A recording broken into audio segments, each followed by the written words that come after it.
I walk over to the window and look down at the monsters below, mindlessly devouring everything in the streets. A cold smile curled the corners of my lips. Since the heavens have granted me a second chance at life, I will be the one to rewrite the rules of this apocalypse. To those who trampled over me in my past life, and to the demons seeking to devour humanity, I hope you're ready. Are you prepared to face a god of slaughter, forged from the powers of 4 great divinities?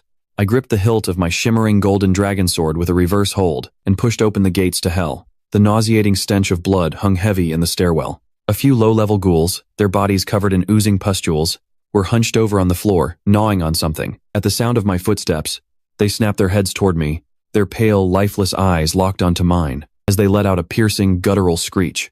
I didn't even bother drawing my blade. With a single thought, a surge of energy gathered at my fingertips, the blue-gold aura of a Saiyan.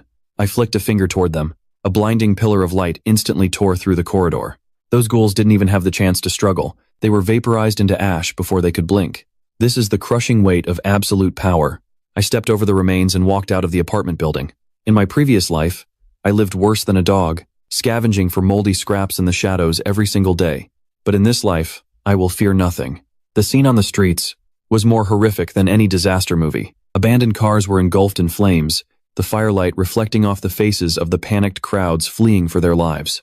Countless grotesque monsters were slaughtering indiscriminately under the cover of night.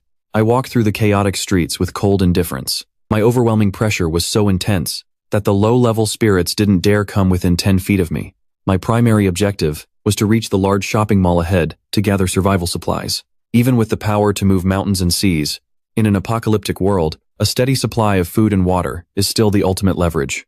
Just as I reached the alleyway, alongside the mall, the sound of a fierce struggle and a woman's sharp cry caught my attention. I slowed my pace and looked toward the noise.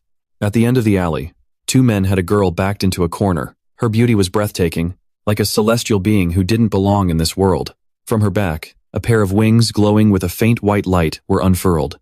It looked like a rare angel-type ability, but her wings were tattered and broken now. She had clearly just fought a desperate battle. Of the 2 men, one had arms that had mutated into massive wolf claws, while the other was shrouded in a haze of black, poisonous gas. The way they looked at her was filled with a revolting, predatory greed. "Stop fighting it, little beauty. Just come with us quietly. We'll make sure you live the good life in this wasteland." The girl bit her pale lip, her eyes filled with grim determination. "In your dreams, I'd rather die than let myself be used by scumbags like you." The man with the poison gas let out a cold sneer and lunged forward to take her by force. But just as the black mist was about to touch the girl, the wall above them suddenly collapsed. A massive, multi-eyed monster covered in tentacles dropped from the sky, completely blocking the exit. The creature radiated an aura of extreme danger. The 2 men panicked instantly.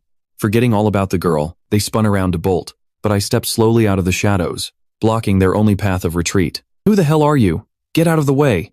"We're with the Raging Lion Guild." The Wolfclaw man glared at me fiercely, trying to use his status to intimidate me.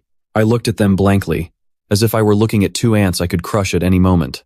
In this dying world, the thing I hate most is trash that preys on the weak. I didn't draw my sword. I simply released a fraction of my supreme godlike pressure. A terrifying force, seemingly from the primordial dawn of time, slammed into the 2 men. It was as if they had been hit head-on by an invisible sledgehammer. Before they could even scream, every bone in their bodies shattered instantly. They burst into twin mists of blood, vanishing completely into the air. Even that massive, cyclopean monstrosity was ground into a pulp by the sheer force of the pressure. The girl stood there, staring blankly at the incredible scene unfolding before her. "Thank you. Thank you for saving my life, benefactor. My name is Lin Qingshu." I spared her a fleeting, indifferent glance, my voice remaining flat and devoid of emotion. "It was nothing special. You can go now." But Lin Qingshui suddenly grabbed the corner of my sleeve, a flicker of desperation in her eyes. "Benefactor, the world is too dangerous now. In my current state, I won't survive out here alone. Please let me follow you." My first instinct was to refuse, but then I considered that I still didn't have a full grasp of the current situation in this apocalypse. Having someone around who knows the ropes might save me a lot of trouble. "You want to come with me? Fine. But you follow my orders, no exceptions." Lin Qingshui nodded fervently, her eyes brimming with the relief of a survivor. As we scavenged for supplies, Lin Qingshui gave me a detailed breakdown of the information she had gathered. It turns out that post-awakening abilities are categorized into 5 distinct tiers: common, rare, epic, legendary, and mythic. She looked at me, her voice filled with pure adoration. Benefactor, the pressure you exerted earlier was at least legendary tier. Maybe even mythic, the level above legendary. I laughed inwardly. I had literally stitched together the four most powerful beings in existence. A unique existence like mine had likely shattered the power ceiling of this world long ago. Ling Qingshu went on to explain that the city had been partitioned into several danger zones. Each territory is occupied by an incredibly powerful regional wraith. These wraiths, and the various powerful families who awakened elite abilities, have formed a bizarre, uneasy stalemate. Humans dare not step into the core territory of the spirits, and the wraiths don't recklessly attack the human-established safe zones. Just as Lin Qingshui finished explaining the rules of these territories, the ground beneath our feet began to shudder violently, as if a magnitude 10 earthquake had just struck. Without warning, a massive black rift tore open across the distant night sky. An utterly terrifying evil spirit poked the better half of its skull through the tear.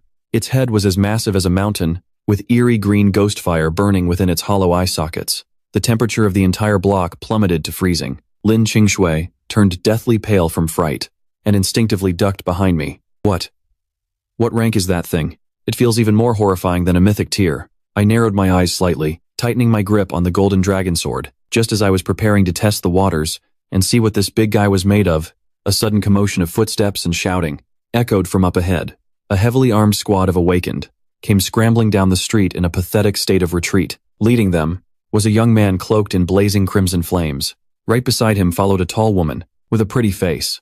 The moment I saw their faces, the killing intent in my eyes nearly solidified into a physical force. It was Wang Teng, the school bully who murdered me in my past life, and Lu Ruyan, my gold-digging ex-girlfriend, who betrayed me. Talk about a small world. Wang Teng clearly noticed me too. He froze for a second, then erupted into a fit of piercing, arrogant laughter. Well, look who it is. If it isn't our school's famous trash artist, Li Mo. Lu Ruyan looked at me with equal disdain. Li Mo, you're actually still alive? Judging by the state of you, though, I bet you've just been hiding in some hole, scraping by like a rat. The members of their squad broke into mocking laughter. It was clear, they all viewed me as nothing more than a bottom feeder in this new world. Then, Wang Teng's gaze shifted. Then, Wang Teng turned his gaze. Her eyes landed on Lin Qingshu, who was standing right behind me. In an instant, a flash of pure greed erupted in her gaze.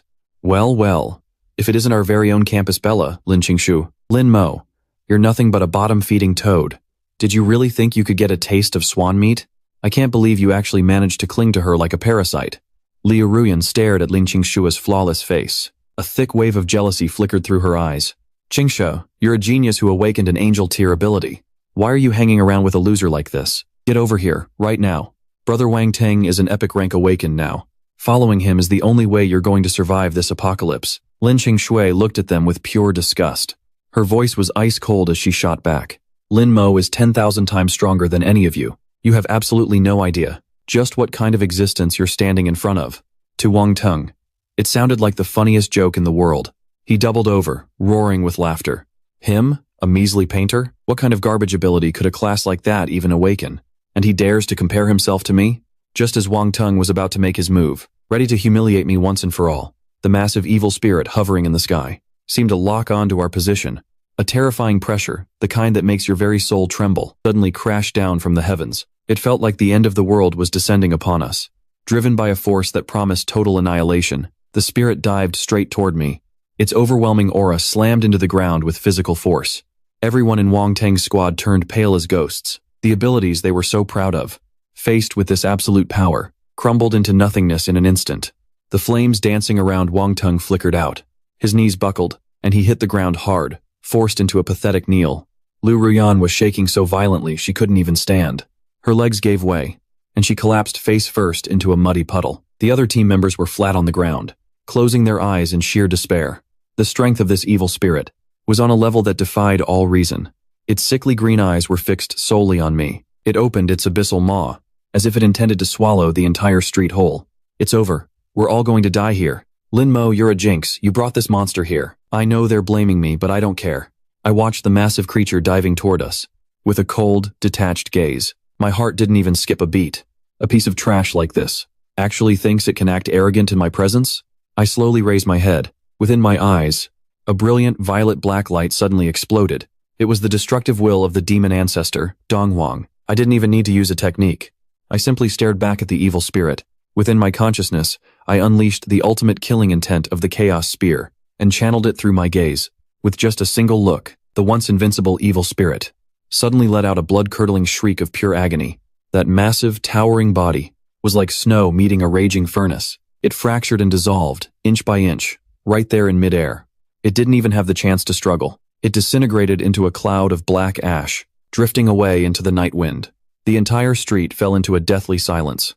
Everyone, including Lin Qingso, stared at the scene in utter disbelief. A single glance, with nothing more than a look, a terrifying nightmare that had brought everyone to their knees, was instantly erased. Wang Teng's jaw dropped. His eyes looked like they were about to pop out of his skull. He stared at me, his whole body trembling, as if he were looking at some unspeakable, cosmic horror. This is impossible. You're supposed to be a loser, a failure. How could you possibly have this kind of power? Lu Ruyan was completely stunned. She thought that by clinging to Wang Teng, she would be safe and sound for the rest of her life. She never imagined that the ex-boyfriend she looked down on would possess the power of a god. I didn't even give them a passing glance. I turned to Lin Qingshu, ready to head out. It was time to find some higher-ranked spirits to use as practice. But, just as I was about to leave this empty battlefield, the entire city beneath my feet was suddenly pierced by the wail of air raid sirens. Countless auras of pure, terrifying evil are surging toward the heavens from every direction. The massive wave of malevolent spirits has officially broken loose. The blood-red moonlight deepens, turning thick and heavy, looking as if it's about to drip fresh gore from the sky. Along the horizon, hundreds, no, thousands of gargantuan shadows emerge.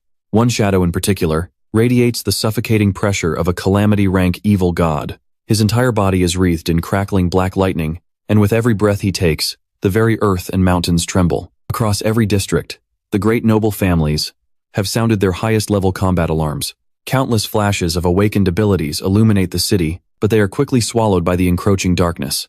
That evil god-level spirit seems to have detected the aura I unleashed moments ago. From several blocks away, he fixes his gaze on me, a gaze filled with nothing but a raw desire for destruction. A cold smirk plays on my lips. The Saiyan blood in my veins begins to boil. Now times is the kind of prey I need just to warm up. I don't give a second thought to Wang Teng or Lu Ruyan, who are collapsed on the ground. I transform into a streak of golden light and rocket into the sky, crashing head-on into that evil god-level monstrosity. The entire sky is instantly split in two by a collision of gold-blue flares and chaotic black lightning. I clench my right fist tight, merging the primordial power of creation perfectly with Vegito's combat instincts. I throw a simple, unassuming straight punch. The force of it shatters the evil god's defensive barrier and his lightning armor in one brutal strike. A deafening sonic boom echoes across the entire city. That evil god, a creature capable of leveling an entire district, is actually sent flying hundreds of meters back by a single blow. He lets out a roar of pure fury, attempting to impale me with countless jagged bone spikes. Calm and composed, I draw the golden dragon sword, a blade radiating supreme majesty. A golden arc of sword intent, hundreds of meters long, instantly cleaves through the night sky. Accompanied by the high-pitched roar of a dragon, it shears through the evil god's massive frame, severing half of his body clean off. Black blood pours down like a torrential rainstorm. Finally, that high and mighty evil spirit knows the meaning of true fear. Desperate, he tears a rift in space and scrambles to escape. I stand there, suspended in the void, looking every bit the invincible god of war. This single battle sends shockwaves through the entire area. The noble families who were struggling just to survive all bore witness to this impossible feat. It doesn't take long before envoys from the top-tier factions start scrambling to get in front of me. Their attitudes are now incredibly humble, offering astronomical rewards and conditions just for the chance of me joining their families, to act as their guardian. Meanwhile, Lu Ruyan comes crawling to my feet on her hands and knees. Her face is a mess of tears and desperation. She clings to my leg for dear life. Li Mo, I was wrong. I was blind back then. Just give me one more chance. Can't we just go back to how we were? Follow, like, comment, and share for part 3.